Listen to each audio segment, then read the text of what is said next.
আজ জানবো এই ক্রিমটির সঠিক ব্যবহার আর এর লুকানো বিপদগুলো। আগে জানুন ওষুধ পরিচিতি। ওষুধটি কোন কোম্পানির, দাম কত ও কোথায় পাওয়া যায়। বেটামেশন এন এর প্রস্তুত ও বাজারকার কোম্পানি হলো স্কোয়ার ফার্মাসিউটিক্যালস লিমিটেড। একটি টিউবের দাম 35 টাকা করে। এই ক্রিমটি আপনি আপনার নিকটবর্তী ফার্মেসি থেকে সহজেই পেয়ে যাবেন, তবে ডাক্তারের পরামর্শ না নিয়ে দীর্ঘদিন ব্যবহার করা যাবে না।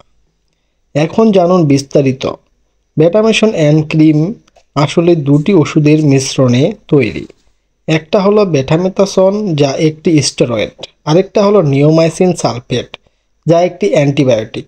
এই ক্রিমটি মূলত ত্বকের নানা রকম জ্বালা, চুলকানি কমাতে ব্যবহার করা হয়। যেমন যদি ত্বক লাল হয়ে যায় বা ফুলে যায়, একজিমার মতো ঘা বা ফুসকুড়ি হয়, অ্যালার্জির কারণে চুলকানি বা দাগ দেখা দেয়, কিংবা পোকামাকড়ের কামড়ে ফোলা বা জ্বালা করে, সেই অবস্থায় ডাক্তাররা বেটামেশন এন ক্রিম ব্যবহার করতে বলেন।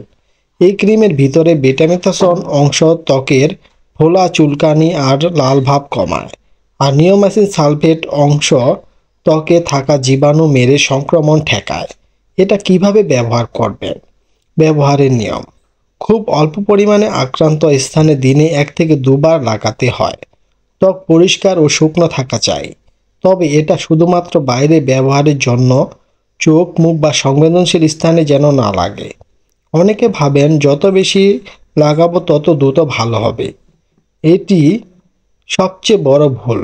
এই ক্রিম বেশি দিন বা মুখে লাগালে পার্শ্ব প্রতিক্রিয়া হতে পারে, যেমন ত্বক পাতলা হয়ে যাওয়া, রং পরিবর্তন, ফুসকুড়ি বা চুল পড়ে যাওয়া। এমনকি স্টেরয়েডের কারণে হরমোনের ভারসাম্য নষ্ট হতে পারে। নিওমাইসিন অংশটা যদিও জীবাণু মারে, কিন্তু বেশি ব্যবহারে ত্বকের অ্যালার্জি বা র্যাশ হতে পারে। এই ক্রিম কখনো নিজের ইচ্ছেমতো ব্যবহার করবেন না। শিশুদের বা মুখে ত্বকে ব্যবহার করার আগে অবশ্যই ডাক্তারের পরামর্শ নিন। আর যদি 5 থেকে 7 দিনের মধ্যে উন্নতি না হয়, তাহলে চিকিৎসকের কাছে ফিরে যান। সঠিকভাবে ব্যবহার করলে বেটামেথাসন বা বেটামেশন এন ক্রিম দ্রুত আরাম দেয়, কিন্তু ভুলভাবে ব্যবহার করলে বিপদ ডেকে আনতে পারে।